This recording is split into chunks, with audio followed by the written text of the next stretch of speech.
छगन भुजबळांच्या राजकारणाचा पाया ही समता परिषद राहिली आहे। छगन भुजबळ पक्ष बदलला तरी लोकांमधून निवडून येत गेले, कारण समता परिषदेचं त्यांना असलेलं पाठबळ आणि वेगवेगळ्या मुद्द्यांवरती जी रोखठोक भूमिका छगन भुजबळ घेत गेले त्याचं कारण देखील समता परिषदेच्या या कार्यकर्त्यांची साथ। आणि आता हे समता परिषदेचेच कार्यकर्ते छगन भुजबळांना नाशिक लोकसभा मतदारसंघातून उमेदवारी नाकारण्यात आल्यामुळे नाराज असल्याचं सांगतायत। आपल्यासोबत वेगवेगळे पदाधिकारी आहेत। आतापर्यंत इतक्या निवडणुका छगन भुजबळांनी लढवल्यात, मग एक उमेदवारी नाही मिळाली म्हणून एवढं नाराज होण्याचं काय कारण आहे? अजिबात नाहीये नाराज, आम्ही आत्ताही नाही आहोत। भुजबळ साहेब आत्ताही नाराज नाहीये। उमेदवारी देणं न देणं हा नक्कीच संघटनेचा किंवा पक्षांचा असतो, परंतु केंद्रामधून माननीय पंतप्रधान मोदी साहेब आणि अमित शाह यांनी गेल्या 20-25 दिवसापूर्वीच डिक्लेअर केलं, नाव त्यांचं डिक्लेअर केलं होतं आणि सगळीकडे त्याची चर्चाही होती। आणि भुजबळ साहेबांनाही आज ओबीसीचं नेतृत्व महाराष्ट्रातून जाऊन देशातही पूर्णपणे करण्याचा आणि निर्णय घेण्याचा एक चान्स होता। त्या दृष्टिकोनातून हा एक खूप मोठा निर्णय होता की त्याद्वारे ओबीसींचंच चांगलं नेतृत्व करायचं होतं। उदाहरणार्थ की जातीनिहाय जनगणना करायची होती, ओबीसींना ज्या गरजेच्या गोष्टी होत्या त्या मिळवून देण्याच्या होत्या, अशा माध्यमातून त्यांना चांगलं कामच करायचं आणि ते अजूनही करतायत। परंतु ज्या पद्धतीने केंद्रातून नाव डिक्लेअर झालं, परंतु महाराष्ट्रात आल्यानंतर तो निर्णय देण्यासाठी अजून 20-25 अजूनही तो निर्णय नाहीये। ऑलरेडी 20-25 दिवस गेलेले आहेत आणि ते गेलेले असताना सुद्धा, ते तयार असताना सुद्धा अजूनही त्यांनी न निर्णय देण्याचं कारण काय? मुळात आम्हाला असं म्हणायचं आहे, तुम्ही निर्णय हा रोखून ठेवण्याचं कारण काय? तुम्ही ओबीसीच्या विरोधात आहात का? मग महायुतीने त्यांचा जो निर्णय आहे त्यांना उमेदवारी देण्याचा, तो तुम्ही काय राखून का ठेवला? द्यायचीच तर लगेच द्यायची होती, जेणेकरून तेही कामाला लागतील। परंतु हा राखून ठेवल्यामुळे त्यांचे विरोधक जे आहेत ते असलेले नसलेले दोन्ही खडबडून जागे झाले आणि त्यांच्या विरोधात वेगवेगळ्या प्रकारे नको त्या गोष्टी लोकांसमोर मांडतायत आणि लोकांना चुकीच्या गोष्टी सांगून त्यांना लोकांमध्ये बदनामी करण्याचा प्रयत्न करतात। तुम्ही हे निषेधाचं पत्रक काढलंय छगन भुजबळांना उमेदवारी मिळाली नाही म्हणून, हा निषेध नक्की तुम्हाला कोणाचा करायचा आहे? निषेध आम्हाला खरं बघितलं तर कुठल्याही वैयक्तिक आमचा समता परिषदेचा कुठल्याही महायुतीतल्या पक्षावर नाहीये, पण कोणीतरी असा आहे महायुतीमध्ये की तो साहेबांना रोखतोय, मागच्या दाराआड रोखतोय, त्याचा आम्ही निषेध करतोय। आणि येणाऱ्या काळात त्यांचं नाव सुद्धा आपल्याला कळेलच, पण भविष्यात जर ओबीसीचे नेते माननीय छगनरावजी भुजबळ साहेबांना जर रोखण्याचा कोणी प्रयत्न केला तर तो आम्ही समता परिषदेचे कार्यकर्ते आणि ओबीसी संघटना कोणीही सहन करणार नाही। आता तुम्ही म्हणताय की महायुतीतून रोखण्याचा प्रयत्न होतोय, पण कोण करते हे तुम्ही नाव नाहीये सांगत। येणाऱ्या काळात आम्ही ते महायुतीमध्ये महाराष्ट्रातले निर्णय एकतर एकनाथ शिंदे, देवेंद्र फडणवीस आणि अजित पवार हे घेतात। केंद्रातून नाव आलंय आणि राज्यातून विरोध झालाय, या अर्थी या 3 नेत्यांपैकीच कोणीतरी असायला हवा। 100% तुमचं म्हणणं खरं बरोबर आहे, परंतु निर्णय घेण्यासाठी यांनी इतका वेळ लावलाय की त्याच्यामुळे साहेबांना पुढचा प्रचार असेल, काही गोष्टी असतील, ते काहीच करू सांगितलं ना की छगन भुजबळांनी आता मी निवडणूक लढवणार नाही म्हणून। निवडणूक लढवणार हे कधी सांगितलंय आम्हाला? आमची भूमिका काय आहे समता परिषदची की ज्यावेळेस बारामती लोकसभा असेल किंवा रायगड लोकसभा असेल, जी नावं तुम्ही पटकन डिक्लेअर केली त्यांना लगेच प्रचाराला काम करता आलं, तसं भुजबळ साहेबांना तुम्ही उमेदवारी डिक्लेअर करायला पाहिजे होती। हा प्रश्न अजित पवारांना आहे, समता परिषदेच्या कार्यकर्त्यांचा, कारण रायगडची आणि बारामतीची उमेदवारी अजित पवारांनी जाहीर केली होती। बरोबर आहे ना, भुजबळ साहेब हे राष्ट्रवादीचेच आहेत, मग हा निर्णय घेण्याची जी जबाबदारी आहे राष्ट्रवादी म्हणून अजित। याच्यातून पुढचा प्रश्न निर्माण होतो की अमित शहा आणि नरेंद्र मोदी जर छगन भुजबळांना उमेदवारी देण्यासाठी आग्रही आहेत नाशिकमधून आणि ती उमेदवारी मिळत नाहीये, तर अर्थातच अजित पवारांचाच तो निर्णय। काय वाटतं तुम्हाला? असं आम्ही कोणाचं वैयक्तिक नाव घेऊन बोलणार नाही, पण आम्ही महायुतीवर आम्ही सर्व समता परिषद सर्व निषेध करतो। आम्ही वैयक्तिक कोणाचं नाव घेणार नाही, पण इतकंच आहे की जे होळीच्या टायमाला माननीय मोदी साहेब आणि अमित शाह त्यांचं तिकीट डिक्लेअर करणार असं सांगितलं। साहेब अर्ध्या वाटेत जाऊन परत साहेबांना बोलून घेतलं तर उमेदवारी दिली नाही आणि अजूनही इतका वेळ जाऊन आज राहिलाय 20-25 दिवस राहिले तरी अजून डिक्लेरेशन नाही.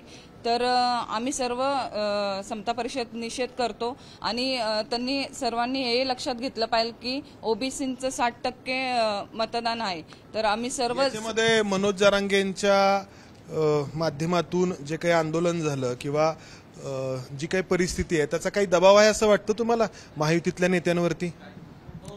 नाही, तसं त्याचा काही दबाव राहणार नाही. तसं काही दबाव राहणार नाही आणि आमचे भुजबळ साहेब कधी घाबरणार त्यांना भुजबळ नाहीत घाबरणार, पण त्यांना उमेदवारी देणारे घाबरतायत का जरांगेंच्या किंवा एकूण सगळ्या दबावामुळे? जो कोणी उमेदवारी देणार तर त्यांचा विषय आहे, परंतु आमच्या मनात घाबरायचे कारण नाहीये. आज ओबीसी भुजबळ साहेब स्वतः जर त्या पक्षाबरोबर असेल, आज तुम्ही तो पण विचार केला पाहिजे. 60% ओबीसी आहे तर तो 60% मध्ये काही जे कोण आहे ते तुमच्याच पक्षाबरोबर असणार आहेत.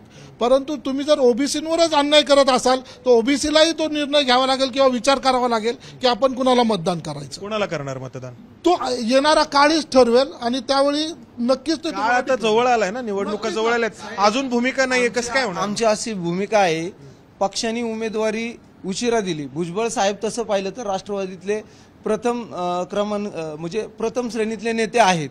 मग भुजबळ साहेब तुम्हाला प्रत्येक सभांसाठी भुजबळ साहेब पाहिजे असतात.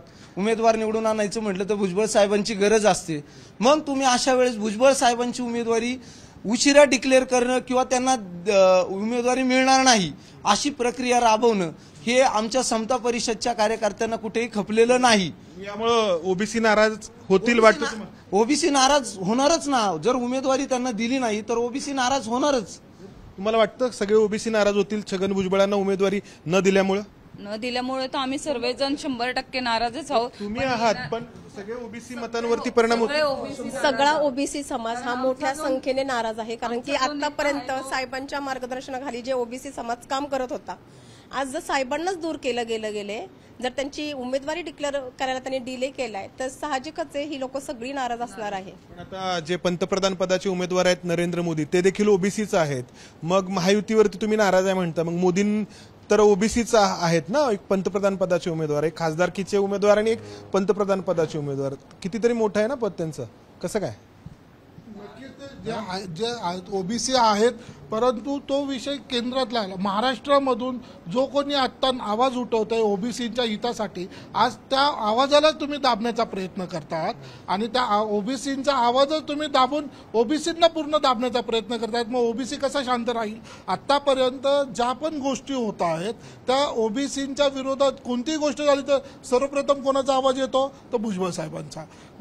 कोणत्याही पक्षातला उमेदवार किंवा कोणत्याही पक्षातला नेता ओबीसीच्या बाजूनी कधी बोलताना तुम्हाला दिसणार नाही, परंतु भुजबळ साहेबांनी कधी. तुमच्या ह्या सांगण्यातून एक असं लक्षात येतंय की भाजपचं केंद्रीय नेतृत्व म्हणजे अमित शहा आणि मोदी भुजबळांना उमेदवारी द्यायला तयार होते, मात्र राज्यात काहीतरी गडबड झाली. बरोबर आहे. ती कोणी झाली तुम्ही अजून? अर्थात छगन भुजबळ कोणाच्या नेतृत्वाखाली काम करतायत? अजितदादांच्या काम करतायत, बरोबर ना? तर मग या सगळ्याचा परिणाम कोणावर होईल ना? कसा विषय आहे, नाशिकची जागा ही शिवसेनेकडे होती पहिल्यापासून पारंपरिक, त्यांचा मागण्याचा अधिकार होता. पण ज्या अर्थी माननीय पंतप्रधान आणि अमित भाई शाह यांनी जर नाव सुचवलेलं होतं की भुजबळ साहेबांना तिथं निवडणूक मध्ये उमेदवारी द्यावी, त्या अर्थी महायुतीतल्या सर्व नेत्यांनी त्याचा निर्णय लवकरात लवकर घेणे अपेक्षित होतं. आता मला विचारायचं की भारतीय जनता पक्षाकडून छगन भुजबळांना कमळावरतीच लढायची ऑफर होती, तर काय वाटतं तुम्हाला, लढायला पाहिजे होतं कमळावरती? त्या गोष्टी आम्हाला माहिती नाही असेल ना. महायुतीचा जर निर्णय झाला तर काय हरकत नाही कमळावर लढायला. नाही महायुतीमध्ये पण पक्षाचं चिन्ह तर घ्यावं लागणार ना. गोष्टीची आमच्यासारख्या कार्यकर्त्याला काही कल्पना नाहीये, त्या वरच्या लेवलला जे ठरलं. पण मग कमळावरती लढायला पाहिजे का नाही लढायला पाहिजे? नाही, भुजबळ साहेब जो निर्णय घेतील त्या निर्णयाशी समता परिषद पूर्ण. पण भुजबळ साहेब जे निर्णय घेतील तो तुम्हाला मान्य असेल म्हणताय, पण हो मान्य, पण कमळावरती लढायला पाहिजे की नको, काय वाटतं तुम्हाला? तुमचं काहीतरी मत असेल ना एक व्यक्ती म्हणून. तो वैयक्तिक प्रश्न आहे साहेबांचा. नाही, तुम्हाला काय वाटतं, लढायला पाहिजे का नाही? सध्या तरी आम्ही समता परिषदेच्या मते साहेबांच्या बरोबर आहेत. साहेब जो निर्णय घेईल तो आम्हाला मान्य असणार. अहो पण मला माझा प्रश्न तुम्हाला परत आता मी आणखी फोड करून ऐका ना, छगन भुजबळांना भारतीय जनता पक्षाच्या सत्तेच्या कार्यकाळामध्येच तुरुंगात पाठवण्यात आलं. तुम्ही ज्या समता परिषदेचं काम करता त्या समता परिषदेची विचारसरणी आणि भारतीय जनता पक्षाची मातृसंस्था असलेल्या संघाची विचारसरणी याच्यामध्ये तुम्हाला काही फरक आहे असं वाटतं तुम्हाला? समता परिषदेने कुठेही सोडलेली नाही. समता परिषद ही पूर्ण वेगळी आहे, भारतीय जनता पार्टी पूर्ण वेगळी आहे, राष्ट्रवादी काँग्रेस पार्टी पूर्ण वेगळा आहे. समता परिषदेची भूमिका जी आहे फुले शाहू आंबेडकरांच्या विचारावर काम करण्याची, ती भूमिका समता परिषदेने कुठेही सोडलेली नाही. पण महाराष्ट्रातलेच नव्हे तर देशातले ओबीसीचं नेतृत्व जे आमचं मोठं आहे ते माननीय छगनरावजी भुजबळ साहेब, त्यांच्या मागे आम्ही पूर्णपणे विचारतोय, तुम्ही सांगताय दुसरंच. माझं म्हणणं काय आहे की ज्या विचारांना घेऊन छगन भुजबळांनी तुम्ही आतापर्यंत प्रवास केला ती विचारसरणी आणि भारतीय जनता पक्षाची त्यांच्या मातृसंस्थेची विचारसरणी यात काही फरक आहे की नाही? आणि छगन भुजबळांना कोणत्या कालावधीमध्ये तुरुंगात जावं लागलं होतं याचा विचार ओबीसी करतील की नाही करतील? ज्या पद्धतीने त्यांना तुरुंगात जावं लागलं ते काही गोष्टी नंतर पुढे चुकीच्या आल्या की ते तसं झालेलंच पण नाही. मग चुकीच्या आल्या ना. आणि विचारसरणी जरी वेगळी असली, आरोप कोणी केले त्यांच्यावर? विचारसरणी वेगळी असली तरी आतापर्यंत भुजबळ साहेबांनी स्वतःची समता परिषदेची आणि ओबीसीची विचारसरणी कधी बदललेली नाही. तुम्हाला सगळ्यांना माहिती असेल, या सरकारमध्ये असून सुद्धा त्यांनी ज्यावेळी ओबीसींवर गदा आली त्यावेळी त्यांनी त्यांच्या पदाला राजीनामा देण्याची तयारी दाखवली. पक्ष सोडून एकच मी करणार, ओबीसींबरोबर जाणार, त्यांनी राजीनामा दिला. भले त्यांचा राजीनामा स्वीकारला नाही परंतु त्यांनी त्यांची ताकद दाखवली. राजीनामा देऊन स्वतः ओबीसींच्या बरोबर उभं राहण्याची ती ताकद दाखवली. एवढे मोठे मेळावे घेतले.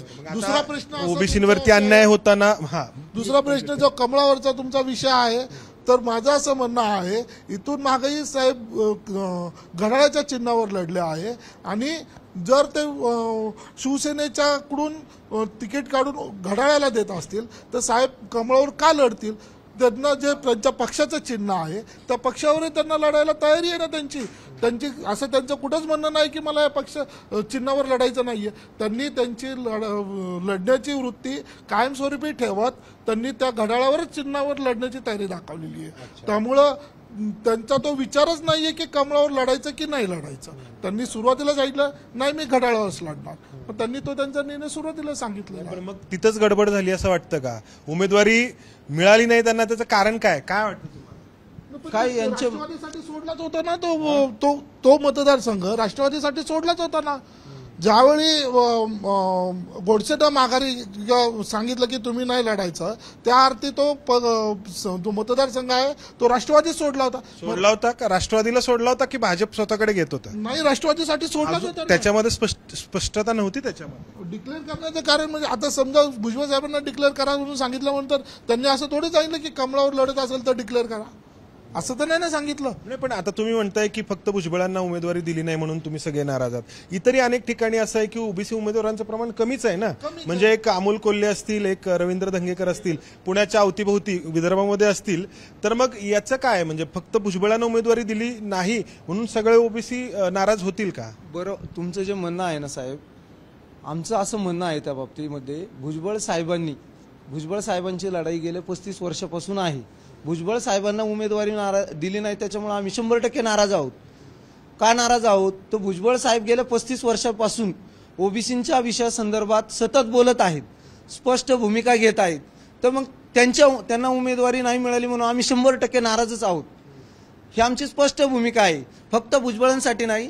का आहे फक्त भुजबळांसाठी? तर भुजबळ साहेब निर्भीडपणे बाहेर येऊन प्रश्न मांडतात. आणि दुसरा प्रश्न आमचा असा आहे की भुजबळ साहेबांनी मागितलं पण नसताना तुम्ही डिक्लेअर केलं. साहेब त्यांच्या कार्यात मग्न होते, ओबीसीच्या कार्यात मग्न होते. तुम्ही त्यांना स्वतःहून बोलवता आणि सांगता की तुम्ही उमेदवारी घ्या म्हणून. आमचा प्रश्न असा आहे, तुम्ही एका बाजूने आम्हाला ओबीसीच्या नेत्याला तुम्ही बोलवता, उमेदवारी घ्या, तुम्ही बाकीच्या सभा घ्यायला सांगता, सगळं करता. मग महाराष्ट्रात असं होतंय काय की त्यांचा उमेदवारी डिक्लेअर करण्यासाठी तुम्हाला एवढा वेळ लागायचं कारण काय?